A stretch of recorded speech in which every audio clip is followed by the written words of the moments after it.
Hi everybody, welcome to another segment of Course in Miracles Applied. Today's topic is, I think, the fear to look within. I wanted to zone in on one particular item in the ego thought system. And to do that, we'll start at the beginning again. I want to just go through that part of the chart and then zone in on that one item that then also will become the solution for the whole ego thought system. So in our upper column here, the horizontal column, we have heaven, oneness, love, and eternity. Including in that is God, Christ, life, and many other terms. They all mean exactly the same, and they're all based on the second paragraph, the end of the second paragraph in the introduction to the text that states nothing real can be threatened, nothing unreal exists. Herein lies the peace of God, right? Nothing real can be threatened. Whatever can be threatened is not real.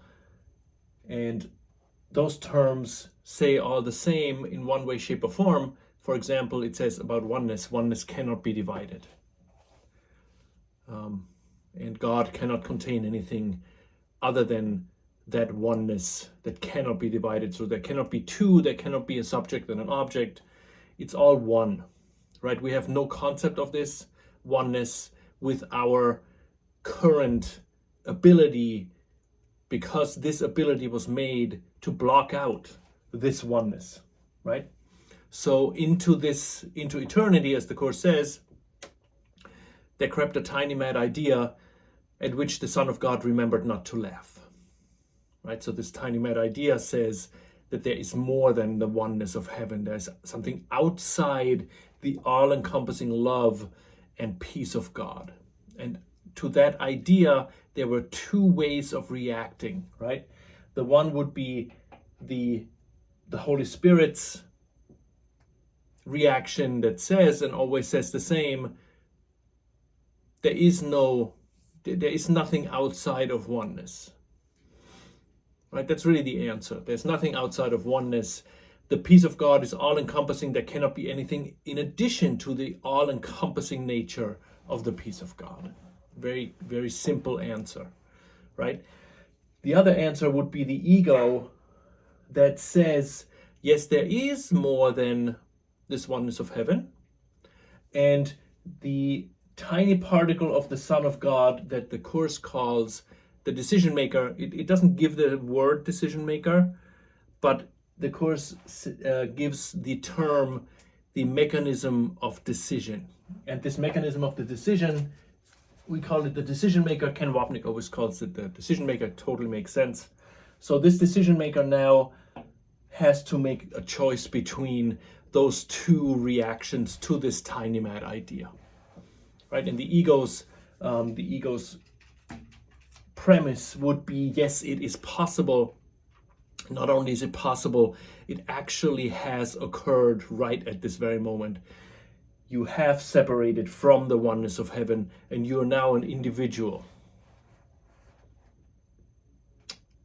The ego's goal, as we have stated many times, is very simply to stay alive, right? And it cannot stay alive without the power of the Son of God, because only when the decision maker, the Son of God, decides for the ego and gives its power to the ego, can the ego exist. It's like a light switch, right? If the power is not there, it's off. If we give the power, it turns on, right? So the ego's goal is always for the decision maker to stay with the ego, right? It makes absolute sense. It's 100% logical. Say, okay, the ego wants to stay alive. The question is, how can it make the Son of God stay with it? And at that very moment, as we have also said, there still is this attraction from God towards the decision maker, right? The natural attraction from love to love. It's a very natural attraction. There's nothing involved. It's basically just an attraction that pulls us toward love because we are love, right? So the ego needs something that seems to be stronger than this love of God. And the ego now tells the Son of God, you have separated from God. And in doing so, because you can't be an individual and the oneness of heaven exists at the same time, individuality and oneness cannot coexist. You are individual, therefore God is dead. You destroyed the oneness of heaven. You destroyed your home. You completely annihilated the love of eternity. And that, my friend, is a grievous, grievous sin. So that concept of sin that the Son of God at that very moment accepted into his mind, that is what it means when Jesus says, into eternity where all is one, that crept a tiny mad idea at which the Son of God remembered not to laugh. The Holy Spirit laughs at the tiny mad idea and says it's impossible. The Son of God remembered not to laugh, which means he took it seriously, which is translated in it is a sin. Right now we believe this separation from God not only has happened, but it is a sin, right? What follows right after that is a tremendous amount of guilt that is so overwhelming, and the Course says, and I mentioned it many times, the guilt is so acute it has to be projected, right? So we take this guilt, it is impossible to handle this guilt, and we push it outside, and we push it onto God, not the real God. We are now pushing this guilt onto God, and we're giving him our characteristics, which is the belief in being a murderer and being the destroyer of the oneness of heaven. We now have literally given this, let's say this is the guilt that we believe we have sinned, we believe we have destroyed the oneness of heaven, and we give it to God, right? Now God has it. If this bottle is bad because it's red, but if this glass is God, right? And is pure love and oneness, and we have projected on our guilt onto it, we cannot see or experience this love anymore. We only see our own unwanted parts, which is that part that believes he's a murderer. So we have given now God this murderous function when we projected that guilt out onto him, right? And that engenders a deep sense of terror in us, right? And this part here is still in the mind, right? There's no world, there's nothing, there's just this belief in sin, this incredible guilt, and this fear now of God. And this fear is that this guilt will come back to us, and if God finds us with this guilt, we will be finished. He will take back the life that we stole from him, right? That's all in this belief in sin. It's all included, right? We believe from this point on that God is after us, and God is in the mind, and we're in the mind. So the ego counsels us to fragment into billions of pieces and then make the world identify with one single thing in the world. Right? And the Course says we believe that identification is salvation. We believe identifying with this world, having a heavy contact, like a deeply rooted connection to the world, is what saves us from being pulled back into the mind where God awaits because of this belief in sin. And now we are here, and our mind is the same mind as up here. We believe in sin, guilt, and fear. We have fragmented that outward, and now we believe the world has that sin and that guilt, and we're afraid of the world, right? But the belief that sin is real is all we see in the world. We don't want to see it in ourselves.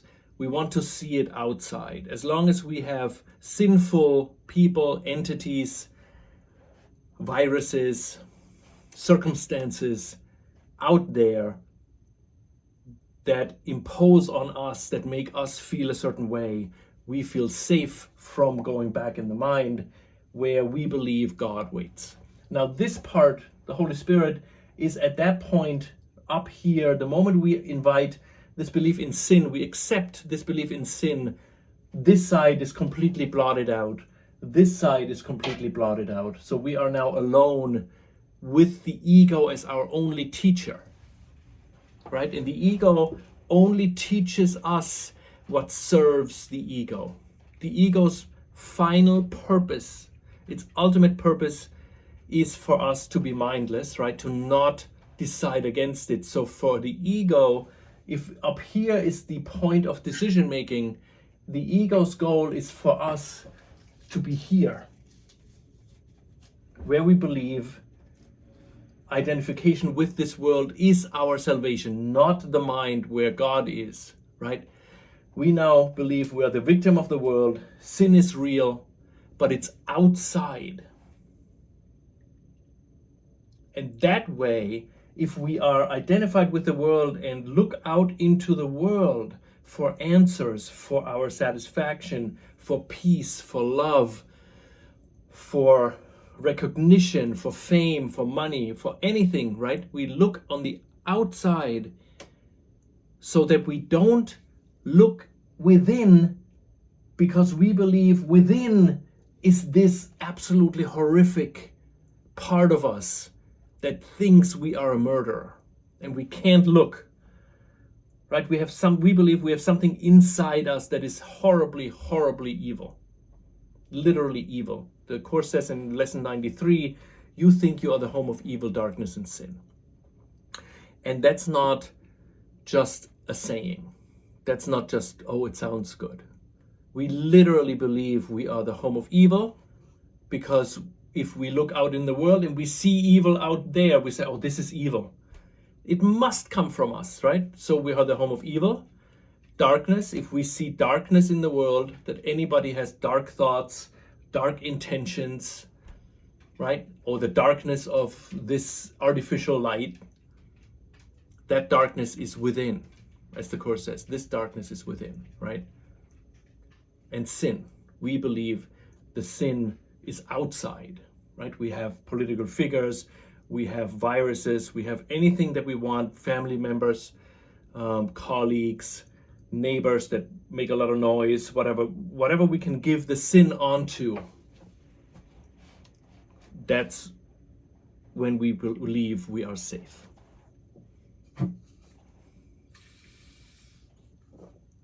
And that is basically the moment we start our journey with the Course, is when we first question that. When we say, wait a minute, this isn't right. There's something wrong with this picture. There's something wrong with me always trying to find something external that satisfies me or makes me happy or joyful. And when that thing is gone, I feel more empty than before.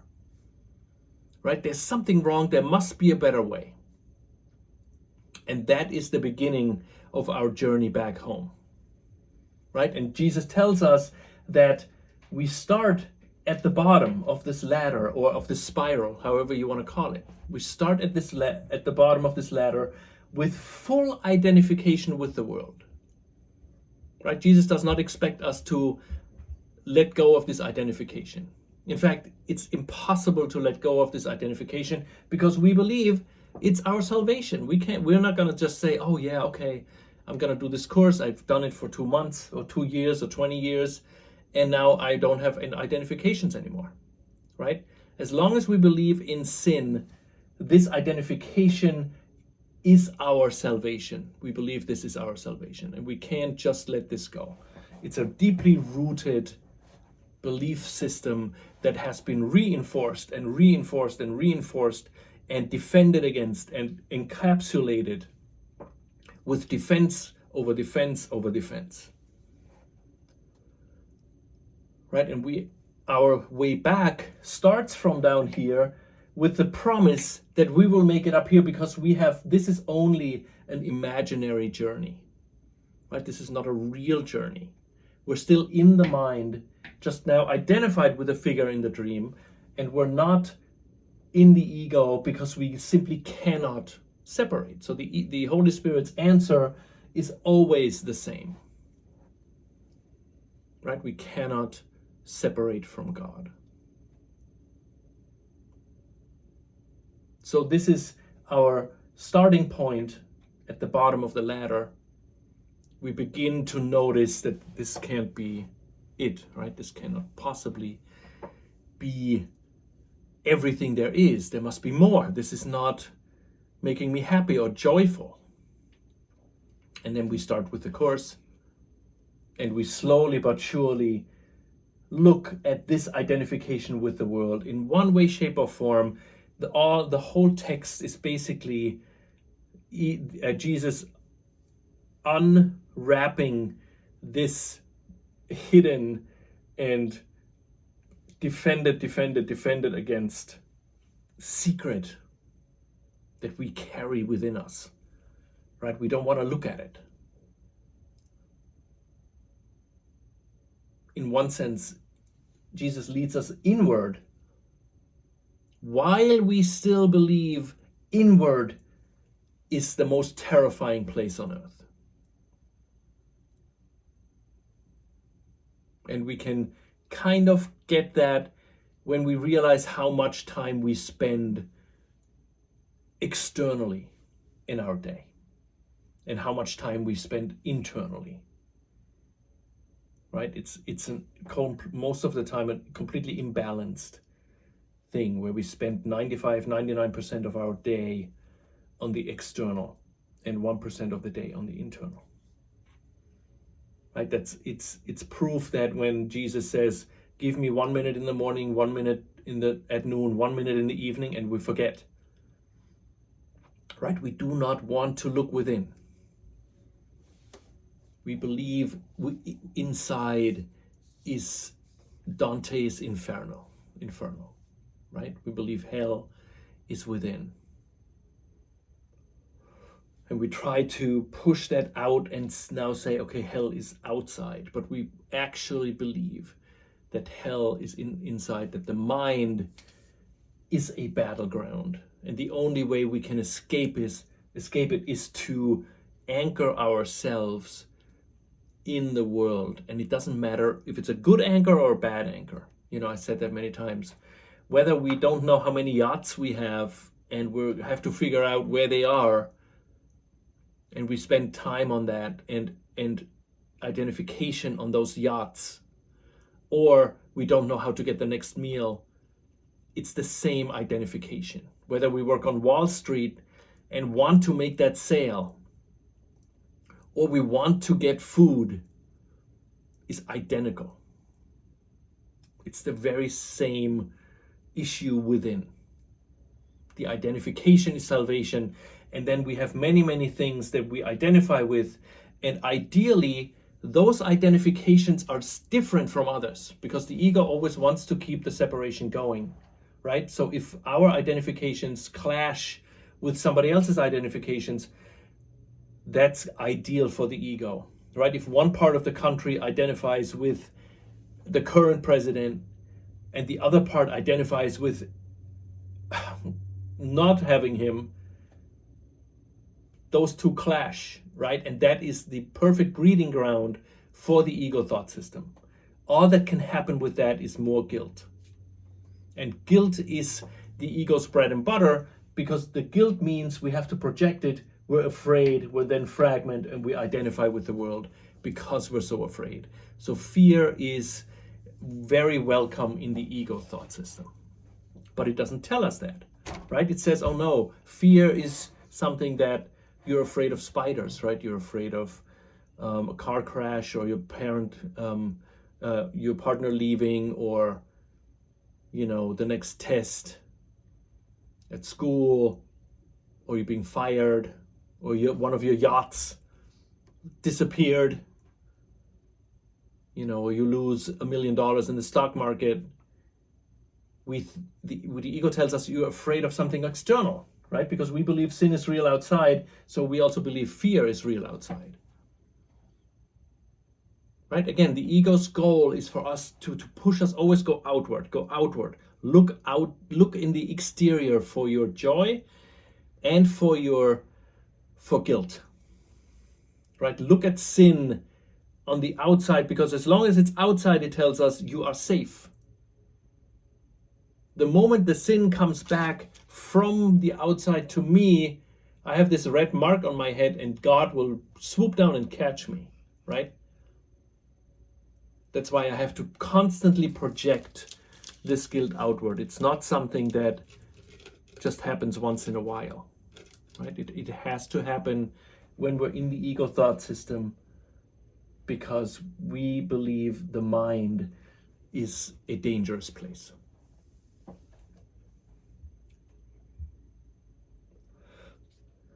And this process with the Course can seem to be very overwhelming, right? We all have gone through those phases where we think, oh my God, is it ever going to end? You know, my judgment is so, I judge everybody, or I can't get out of this situation, or this how I feel or what I experience, I can't get out of it. It'll never happen, right? And then we get confused as to what to do. What should we do? Which lesson should we look at? What's now happening? Is it guilt? Is it projection? Right? And that's purposive, right? The ego is very good at saying, this is a very, very complicated way home. Extremely complicated. Look at all your judgments. We have to go each one and heal each one. That's a lot of work. It's probably going to be 10 lifetimes. You better not start even, because you're never going to get there. Right? That's how we feel sometimes. We feel overwhelmed with this heavy blanket, and really what it is guilt that we experience at that moment. Right? We think that guilt will never be lifted. You know, that belief in sin will never be undone. And then we project it outward and we say, oh, this world is changing, this world is never going to be safe. Where's my safety? And we despair, right? And despair is good for the ego, as long as it's not too much despair. Like an undercurrent of despair is the best breeding ground for us staying in the ego. If it's utter total despair, we will wake up and realize, wait a minute, there's something wrong. Right? So either we have completely denied and have only positive identifications with this world. We have a body that's functioning well. We make enough money. We have a relationship. We have grandkids. We have whatever. We're okay in this world. That's the ego is fine with that. We have compartmentalized our guilt, given it to certain entities. They are far away from us. We have a bunch of neighbors we don't like.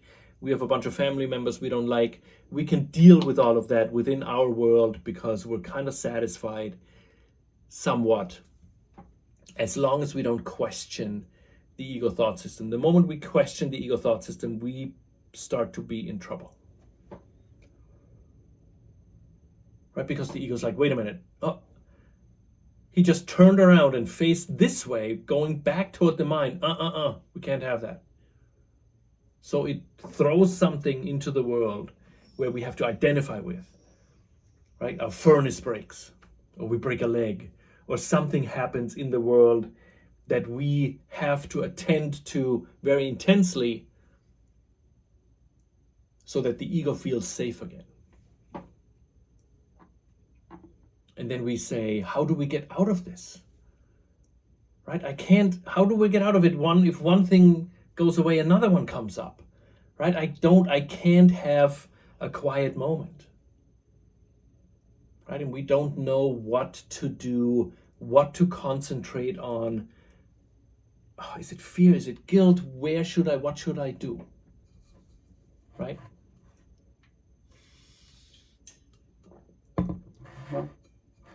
And the first thing to recognize in this moment is this is on purpose.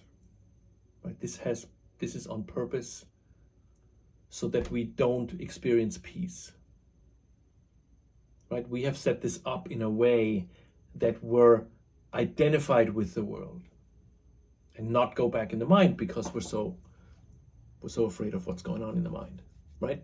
And the awareness of us setting this up, not us as the person, but us as this decision-making mind, setting up this down here in a way that because, if you realize, if identification is our salvation,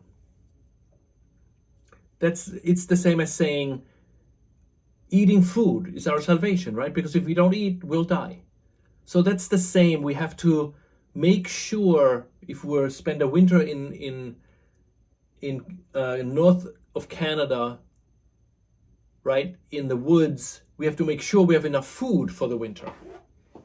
And if we don't have it, we get frantic. Right? So we want to make sure this identification with this world is solid. This anchor in this world is solid. We need that anchor, we think. We believe we need this anchor. Right? So how can we get out if we still believe we need this anchor? And we can't just say, oh no, I don't need this anchor anymore. No, I don't need this anchor anymore. Right? We can't do it because we don't even know why we need this anchor. We just feel like we're so identified with this world. Oh my God, I can't not be identified. It's so strong. This urgency to see guilt outside is so powerful. And the Course says that, right? It says the attraction of guilt opposes the attraction of love. It's so powerful. We can't just say, hey, yeah, I'm not going to be identified anymore starting tomorrow. Right? Can't do it. So what do we do? How can we approach this? What's the path home? Right? And we have spoken about this in many different ways. We're just going to give it a ever so slightly little different angle. And sometimes we remember an angle like, oh, okay, got it. I can work with that, right? It simplifies it. And in order to do that, we're going to go to the chapter 21, Reason and Perception, section 4, which is called the fear to look within. 21:4, which is on page 454 in the text. And we're going to start on paragraph 2, sentence 3. Gives us a little bit of a summary of what we've just talked about. It simplifies it a little bit. I was texting with my friend Marisa today, and she texted me this quote, and I felt like, oh, this is really, really good. And it fits kind of into this theme, right? How do we get home? And because when we're so in the ego, we can't go through all the motions and say, okay, this is because of that, the guilt is because of projection. It's too much, right? We can do that when we're out of it and we think about it afterwards and we're back not in this deep terror state of the ego. Then we can think about it, right? And that's how we usually do it. But we have to get out of it first, right? And this, I believe, gives us a little bit of a way out. So here Jesus starts at telling us more about the ego, right? This is chapter 21, section 4, the fear to look within. He says, loudly the ego tells you not to look inward, for if you do, your eyes will light on sin and God will strike you blind. Right? Loudly the ego tells you not to look look inward, for if you do, your eyes will light on sin and God will strike you blind. So the moment I get in touch with this sin and this guilt, God will get me. Right? If the sin and the guilt, if I suspect them to be inward, what do? I concentrate on the external world. I identify with the world. And the identification is only there because what Jesus says, loudly the ego tells you not to look inward. Don't go back up there. Stay in the world. That's what he says. Right? Tells you not to look inward, but stay external. For if you do look inward, your eyes will light on sin, and God will strike you blind. The moment we turn around and look inward, we will see our sin and we will go insane. And we will be dead. Immediately we will die. Literally, we believe when we go inward, we will die. It's not just a little thing. Right? We made this world, this universe, the suns, all those galaxies, we made this so that we have places to identify with, so that we don't look inward. So we can't say it's a little thing, even though it's not real, right? We cannot say it. Somebody else can, but we'll get to that. So loudly the ego tells you not to look inward, for if you do, your eyes will light on sin, and God will strike you blind. This you believe, and so you do not look. We believe 100% that this is true. The moment I look inward, I will die. I will literally cease to exist. This you believe, and so you do not look within. Yet this is not the ego's hidden fear, nor yours who serve it. So we serve the ego, which is one way of saying we are basically joined with it in purpose, right? The purpose of the ego and ours are the same. The ego is afraid that we go back in the mind and go through this gate and go up here and decide for the Holy Spirit. That's the ego's fear. Our fear is to go back into the mind where we look on sin and God will kill us. So both the ego's goals and our goal is for us not to return to the mind.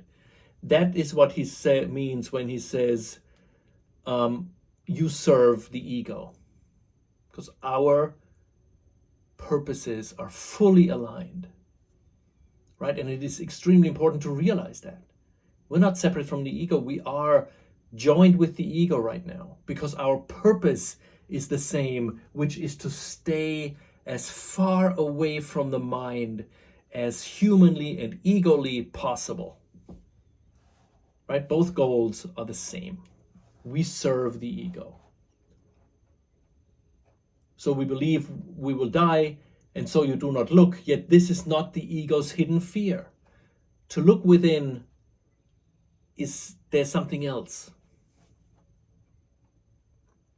Why does the ego not want us to look inside?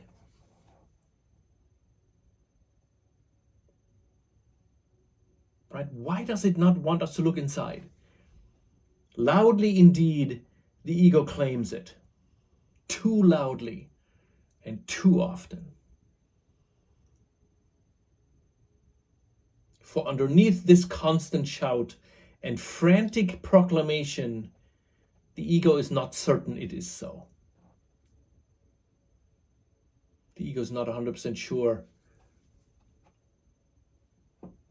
of this fear that it has, that we go back. Right? What happens when we go back into the mind? Beneath your fear to look within because of sin is yet another fear, and one which makes the ego tremble. The ego means us with the ego, joined with the ego, right? Makes us tremble because we are so joined with the ego right now. And here's the crux of this segment. What if you looked within and saw no sin?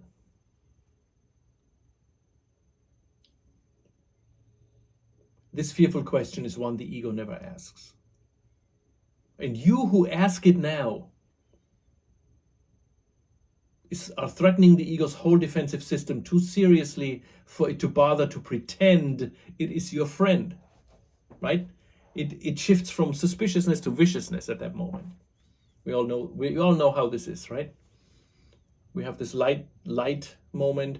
The next day we're like, oh my God, what's going on? I feel horrible, right? I feel miserable.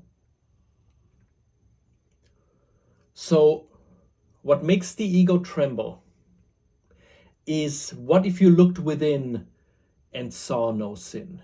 In other words, what makes the ego tremble is for us to ask Jesus and say, Jesus, please tell me, am I really sinful? Right? We talked about this before. Am I really sinful? Please tell me. And we have to demand an answer, and we have to stay with that question. That is the master question that we should ask Jesus every day 1,000 times. Each time we're not at peace, we trace it back to this and to this question. What if I looked within and saw no sin, Jesus? What if I looked within, and what if there is no sin? Right? What if there is no sin inside? What would we do? This fearful question is one the ego never asks. And you who ask it now are threatening the ego's whole defensive system too seriously for it to bother to pretend it is your friend. Right? It's very clear.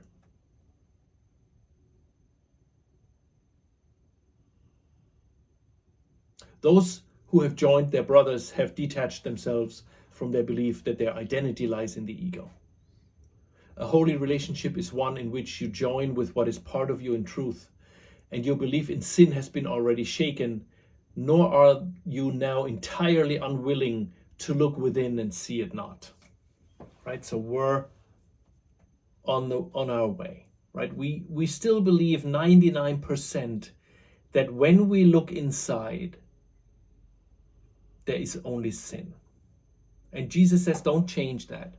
Don't try to believe there's less sin, or don't try to believe that you're not sinful, you're the innocent Son of God. Right? That's not your job. That's the Holy Spirit's job.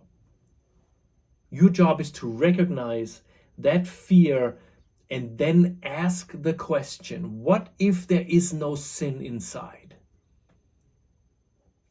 What if this whole thing is made up?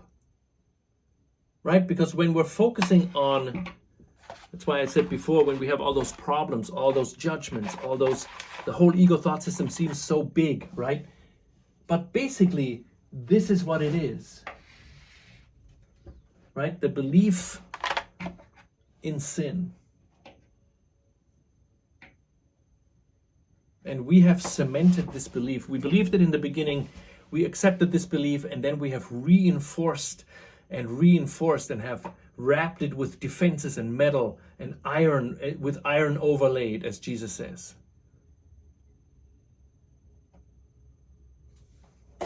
Right? Defense, attack, attack of defense. It is an ironclad defensive structure built around the belief in sin, because that is the ego's most cherished item. Without the belief in sin, if I don't believe in my own sin, there is no guilt. There's no attack on God. There's no fear. There's no need to fragment. There's no need to identify with the world. All identification problems with this world will disappear the moment my belief in sin is weakened. Or proportionally, as my belief in sin weakens, my identification with this world will weaken. Because this is the cause and this is the effect. Without the cause, this whole thing, this whole effect of this one cause cannot be. Right? That's why it is a laser weapon to look at the belief in sin, and what Jesus says, what if you looked within and saw no sin? So what we do, we use the world as a mirror. We use the world as a check engine light. Right? If the check engine light comes on, we know, oh, there's a problem, I gotta go to the mechanic. Our check engine light in the world is if we're not at peace. If we're not at peace, and if we have myriads of ways of expressing that, if we're not at peace, we don't have to worry about anything other than it must be because I still believe I am sinful. Jesus, tell me, what if you looked within and saw no sin? What if this sin is not real? And start thinking about it. Don't try to overcome it. Start thinking about what if this belief in sin is not real? What if what the ego tells me about myself, that I'm the home of evil, darkness, and sin because I've separated and I've made this whole world to escape from that? What if this one belief in sin is not real? What happens then? The ego obviously freaks out, right? Because too loudly, as the Course says, right? Loudly indeed the ego claims it is, right? Sin is real, too loudly and too often. For underneath this constant shout and frantic proclamation, the frantic proclamation is, look without. You see this neighbor, he was loud last night. You see this politician? You see this virus, there's a whole thing going on with measles. Look at that. Look at all this fear. This fear is real. It's outside. Look at all this guilt that is outside. Right? It's too loud. It is like the lady doth protest too much, methinks, right? Shakespeare says. It's too loud. It's like, wait a minute, why is this so loud? Why is this like, look at that, look at the news. Why is it so intense? It is so intense because the fear of the ego is so, especially now that we're doing the Course, right? It gets frantic. It says, no, don't worry about this. Look outside. Forget this Course. Because this Course leads you back to this, and then God will strike you blind. And the antidote is to question the belief in sin. Jesus, can it really be that I'm sinful? Please tell me. What if sin is made up? Again, don't try to think yourself into, oh, sin is not real. That's a defense over the belief that sin is real. Don't do it. If it's possible, don't do it. It's better to openly look at how much we believe. It's like, Jesus, I believe in sin so much. I see it everywhere. Please help me with this. Please help me question this belief in sin. And if we do that, and that's our only work with the Course, that's it. There's nothing else we need to do, right? When Jesus gives us poetic lines like, for example, those who have joined their brothers have detached themselves from their belief that their identity lies in the ego, right? That's a very poetic line, and a holy relationship is one in which you join with what is part of you in truth. That's a poetic way of saying, question your belief in sin, my brother. Because that's where it's at. If you have joined with your brothers, that means if I have joined with my brother, I have successfully, even for one instant, let go and questioned the belief in sin.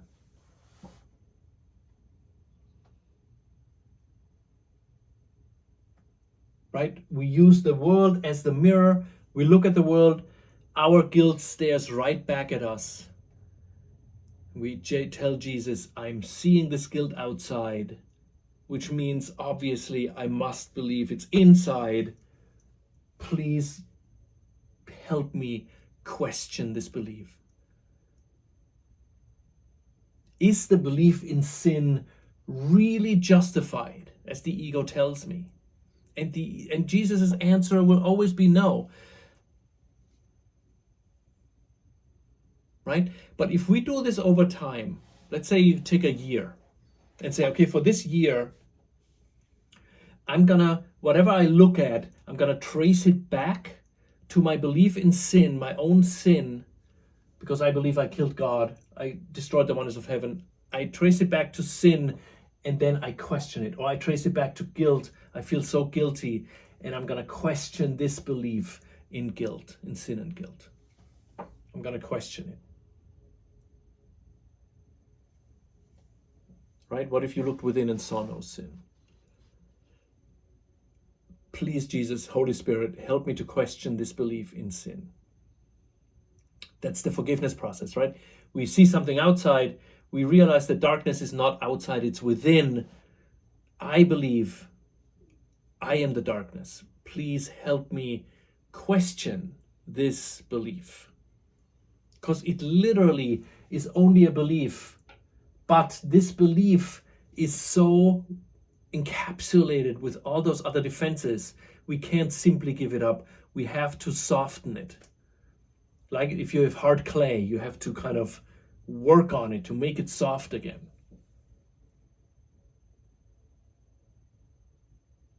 Right? If you have a knot in your muscle, you have to massage it so it gets soft again. That's the same thing. We work on literally questioning this belief in sin wherever we see it in the world.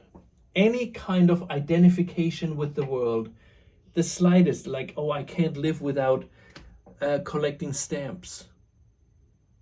You know, I'm identified with those stamps. Darn it, I can't stop thinking about those stamps. Right? We don't do anything with that belief because that belief, that stamp addiction, is the effect, the direct effect of our belief in sin.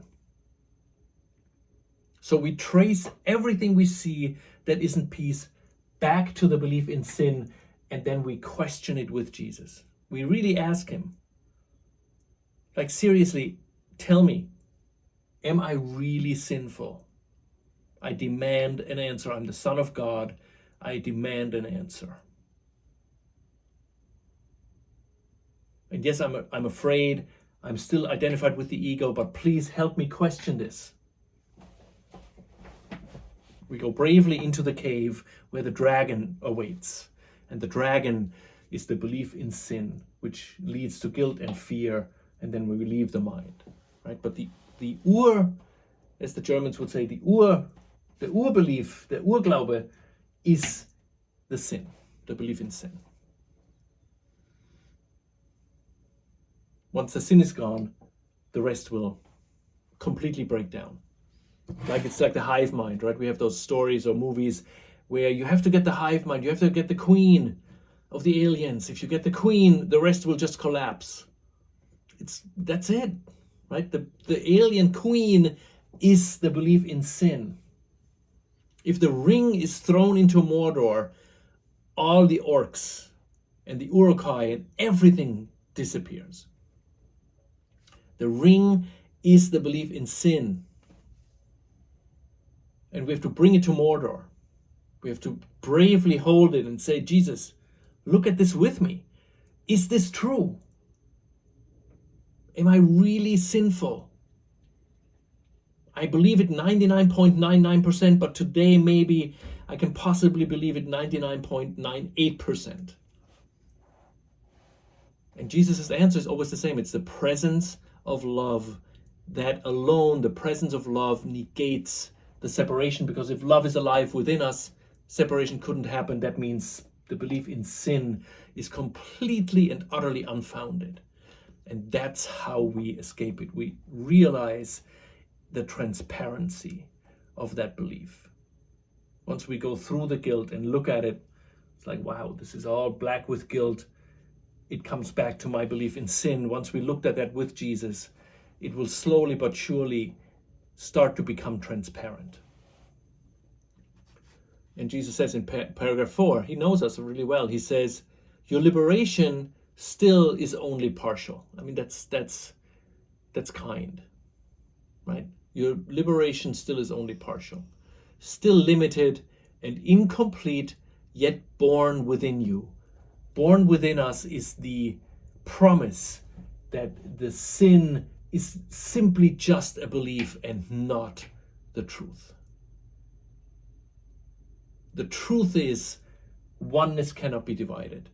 The belief is that it can. Right? If I believe the earth is flat, that's just a belief. The truth is it's a sphere. If you're a flat earther, I apologize. Right? The belief in sin is just a belief, but we made it so strong and almost impenetrable, other than now we can look at the outside and see that sin and say, wait a minute, that sin is not outside.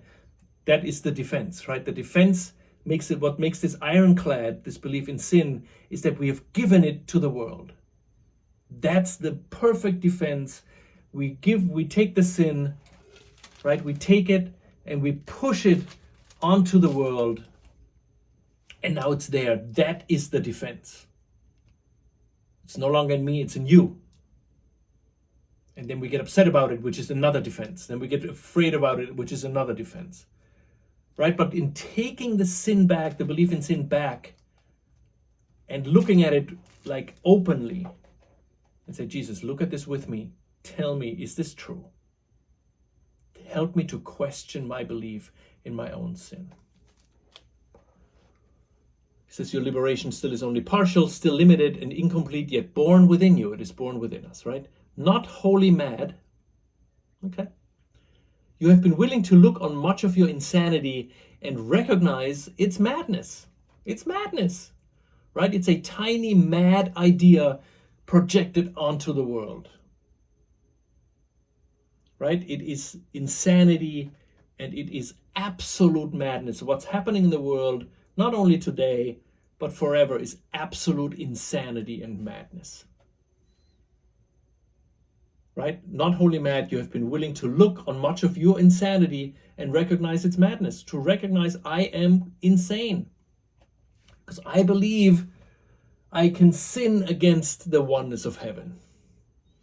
I believe I can destroy the oneness of heaven just because I want it for a second. Right? That's how powerful I am.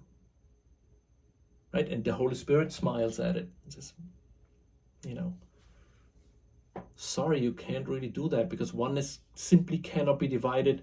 Nothing real can be threatened. You cannot threaten the oneness of heaven. You can't. You're part of it. Everything is part of it. So if everything is part of it, nothing can threaten it. Nothing real can be threatened. Herein lies the peace of God. Your faith is moving inward, past insanity and on to reason. And what your reason tells you now, the ego would not hear, right?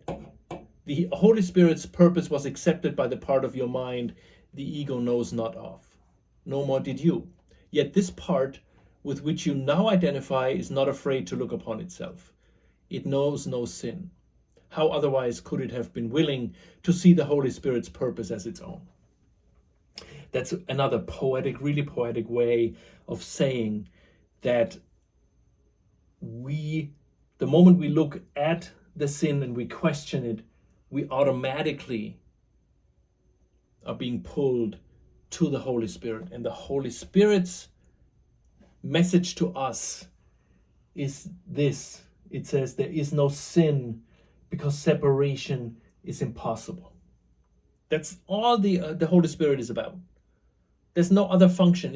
One singular function is to tell us God's Son is guiltless, and in his innocence is his salvation. Not in his identification with the world is salvation. His innocence is his salvation, which means there's no belief in sin. We don't have to feel guilty. There's no fear, no fragmentation. The whole thing falls apart, right? That is the message of the Holy Spirit within us, in form of a presence and in form of thoughts and experiences that we can handle. Right? The Holy Spirit speaks in a language we can understand. So reading the course with this in mind, we will get a sense for that right-minded presence. Because the whole course comes from this right-minded presence. And the only message to us in any circumstance is this: God's Son is guiltless, and in his innocence is his salvation. That is the only message. It just comes in many, many different shapes and forms because we're still so identified with the world, with so many, many, many symbols and languages and frameworks and all this stuff. Right? But the message is simple, because the message that we're innocent is diametrically opposed to our belief in sin. So basically, we're gonna get rid of this.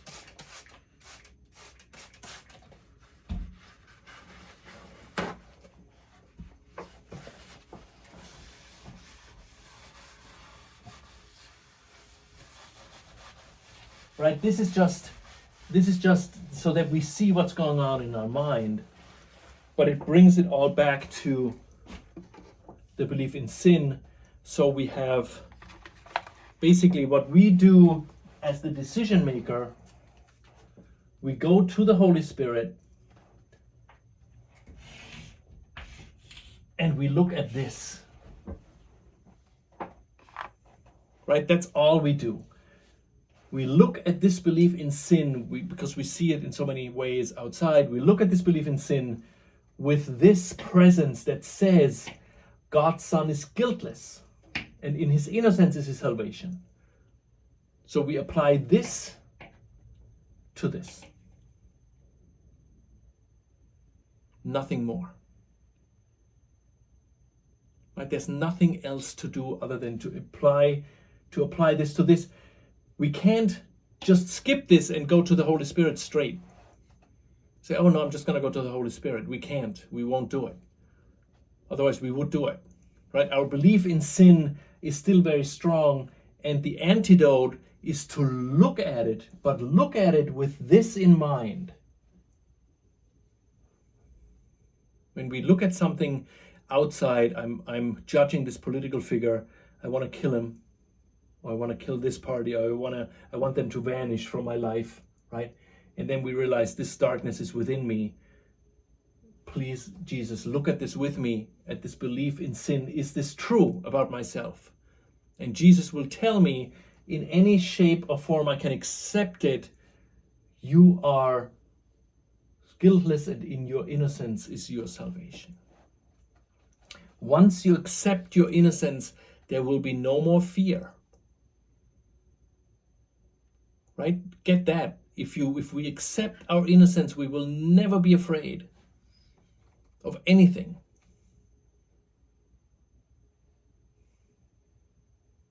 There's no reason for it. You can only be afraid if we believe in our own sin. Once the belief in sin is questioned enough that we slowly accept this message from Jesus, we will no longer be afraid, and we will no longer need the world and the identification with the world. That's how you escape this identification, this addiction to the world.